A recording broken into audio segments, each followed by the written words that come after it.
გამიძურებული ჰაერი, დაკარგული წყალი, დაავადებული ბავშვები და დაბზარული სახლები შუახევის და ხულოს მოსახლეობამ მშენებლობის შეჩერებას ამ მიზეზის გამო ითხოვდნენ. ჰესის გვირაბთან ახლოს მცხოვრებლები ყვებიან, რომ ამ ყველაფრის მიუხედავად შუახევი ჰესის მშენებლობას გუშინ ხელი მოეწერა. საქართველოს ენერგეტიკის მინისტრის მოადგილემ და აჭარის მთავრობის თავმჯდომარემ დღეს აჭარისწყალ ჯორჯიას წარმომადგენლებთან ერთად დაათვალიერეს მშენებარე ჰესი და შეაფასეს შესრულებული სამუშაოები. ენერგეტიკის მინისტრის მოადგილის განცხადებით ადგილობრივთა პროტესტი უსაფუძვლოა.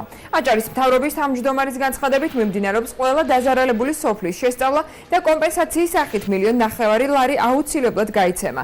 შუახევი ჰესის საქართველოს ენერგოსისტემაში ყველაზე დიდი საინვესტიციო პროექტია ჯამური ღირებულებით 400 მილიონი დოლარი.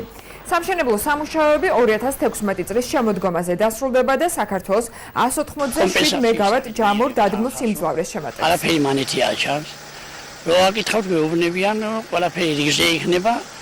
ფაქტიურად არაფერი აჩავს, რა ვიცი, წყალი დაბინძურება და მოიწვია ბევრ ადგილას. მოიწამნენ ბავშვები სავარცხლოში ჩამოიყვანეს. მე კი არა მთლიანი სოფელი არა, კმაყოფილი არანაირად.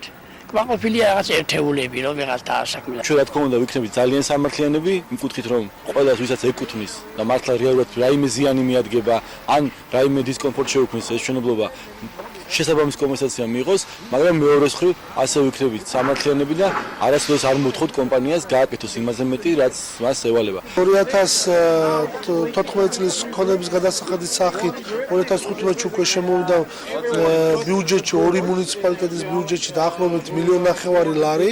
ეს სამომავლოდ გაიზრდება, ეხლა შედის პროექტი ასე ვთქვათ აქტიურ ფაზაში, გაიზრდება დანახარჯებით და ვფიქრობთ რომ 2017 წლიდან უკვე 7 მილიონ ლარს მიიღებს ეს 2 მუნიციპალიტეტი.